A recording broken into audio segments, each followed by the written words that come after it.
There are moments in life we can't rewrite, and yet we still carry them, wondering how they might have gone if only we'd had one more chance.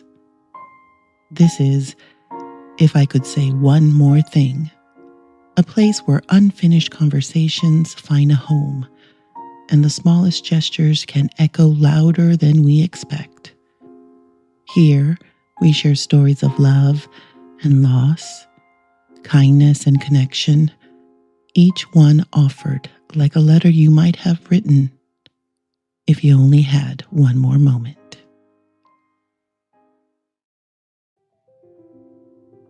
Some stories begin with a bad day, the kind that feels stitched together by frustration. For Allie, that day led her to a small café with yellow chairs, where a bowl of soup and a stranger's quiet kindness became the turning point. She never knew his name. She only remembers the gray coat, the smile, and how he left before she could say thank you. This is her story. There are days that feel as if the universe has been handed over to an unpaid intern with a personal grudge. That was my Tuesday. It began with coffee, or rather, the crime scene where coffee had been. My roommate had drained the last of it and left the empty bag in the fridge like a cadaver in cold storage. A misdemeanor, perhaps, but unforgivable before 9 a.m. At work, the printer, a beast that required the kind of coaxing you'd give an anxious horse, jammed, overheated, and printed my presentation upside down, adding a horizontal black streak across my boss's forehead. By 2 p.m., I had argued with a customer, bled from a paper cut, and cried in the office bathroom so fiercely that the automatic air freshener spritzed in what I can only assume was sympathy. So I walked past office towers, pharmacies, the old bookstore that smells faintly of nutmeg and disapproval. I ended up in a small cafe with yellow chairs and potted plants that looked like they had recently reconsidered suicide. I wasn't hungry, but I ordered butternut squash soup and half a grilled cheese, something a functional adult might do. I sat in the corner booth, the one where the sunlight smudges the glass just enough to make you feel like you're looking through someone else's fingerprints. Then I did something rare. I exhaled. Really exhaled. I burned my tongue on the soup and decided it was pain I could control. I watched a young couple outside debating over a map. She pretended to be annoyed. He gestured like he was conducting an orchestra. The soup tasted of autumn and missed chances. When I had finished, both the soup and my miniature existential crisis, I waved for the bill. "It's been taken care of," she said. I blinked. "Sorry?" "Your bill. He paid it. That gentleman who just left," she added. "Tall, gray coat, sat at the counter." I turned toward the door. The sidewalk was completely empty except for a teenager on a skateboard and a pigeon interrogating a croissant crumb. And just like that, he was gone. No name, no note, not even the performative wink you might expect from someone doing something noble. Just soup, kindness, and absence. I pressed my palm to the window as if I could rewind the street. The moment stretched, strange and tender, like time had taken a coffee break and left me to stand there, wondering if I had been seen in a way I didn't know I needed. That night, I walked home differently. The air smelled of laundry and basil. I nodded at a man sweeping his stoop, smiled at a toddler who offered me a dandelion with all the gravity of a medieval knight presenting a sword. I tucked it behind my ear and kept walking. I never saw him again, the man in the gray coat. I went to the café twice, ordered the same soup, sat in the same booth. Nothing. But sometimes I imagine it. Maybe I'm at a train station, struggling to reach a book on the highest shelf of one of those little kiosk shops. A voice behind me says, "Here, let me." And I turn to see him holding out the book like a peace offering. "You once paid for my lunch," I tell him. "You didn't know me, but you changed my day, my week even. Probably more than that.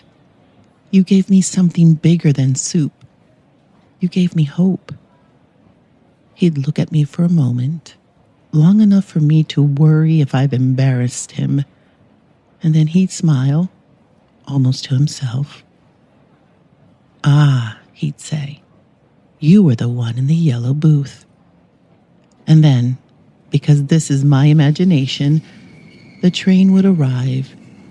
He'd step aboard, tip his head and vanish again, leaving me on the platform, heart full, the book in my hand. Of course, none of that has happened, and maybe it doesn't need to. Sometimes, just imagining it is enough. A way of completing the sentence life didn't. Because here's what I know. The smallest gestures are rarely small. They ripple. They recalibrate. They make you look for ways to do the same.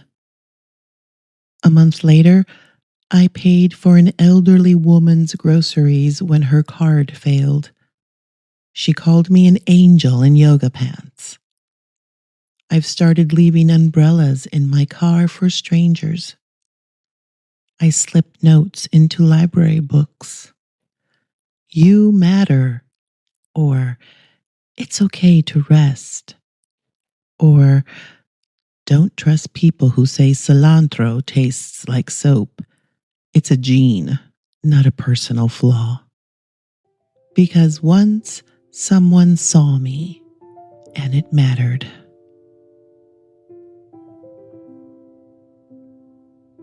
The story you've just heard belongs to Allie, though that isn't her real name. All names in this episode have been changed to protect privacy. Now, we'll step away from the written page and into the moment with her. We'll talk about how she remembers that day, what stayed with her, and why one man's quiet kindness still matters to her years later.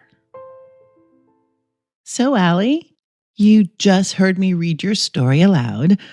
I have to ask, what was it like hearing it back in this way? Oh, I felt a bit like watching a movie of my own life. Familiar, but with a different lens on it. I know the plot. But you made me notice details I had forgotten were even there.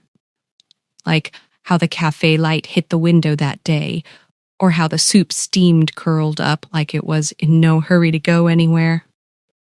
Oh, I love that. The way memory catches small things. But take me back. Why did you choose this story to send in? Because it's the one I've carried the longest. I've had my share of strange days, but this one softened me. It reminded me that someone can see you, like really see you, even if you're just quietly falling apart over lunch. Mm-hmm. And because I never really got to thank him. It's like this open tab in my heart. So let's talk about him, the man in the gray coat. When you picture him now, do you think you would recognize him if he walked into this room? I think I would. But maybe that's just the romantic in me talking. I've replayed that moment so many times. I've probably created a slightly fictional version of him in my head. Still, I do remember glancing over at the counter that day. He had this easy, almost quiet smile. Not the big, performative kind, but the sort that made you think he was in on a good secret. Mm-hmm. And I swear, even though my day was a complete disaster, there was something about his energy, calm and warm, like he'd figured out how to be at peace in the middle of chaos. It was a little contagious, actually. And for a few minutes, I forgot how bad my day had been. In the story, I added that little imagined encounter scene. I'm curious, does that line up with how you would have imagined it might go?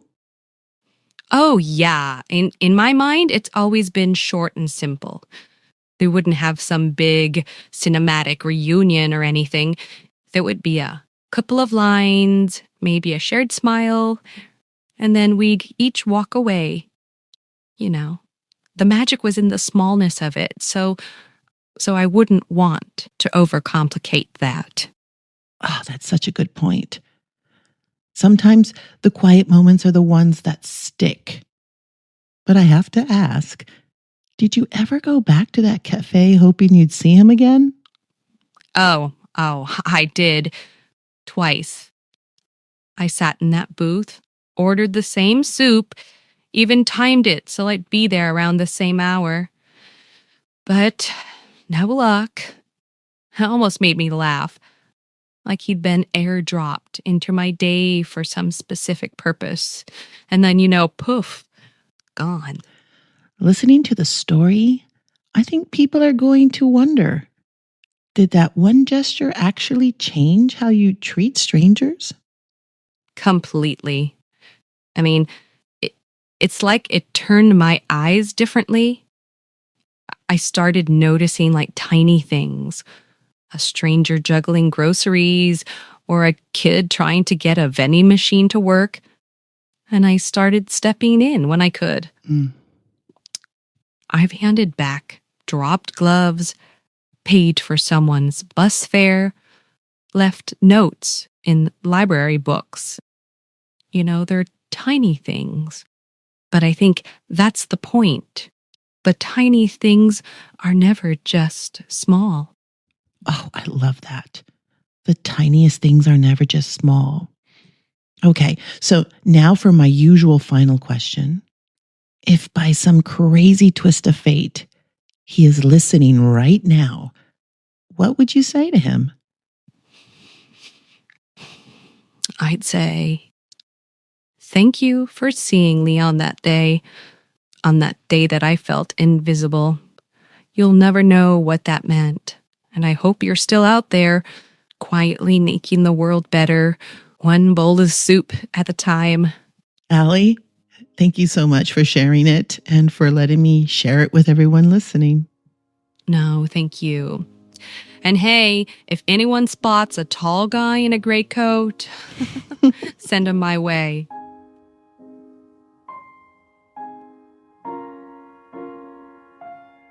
Some strangers disappear before we can thank them, but their gestures remain, rippling through the choices we make and the way we see the world.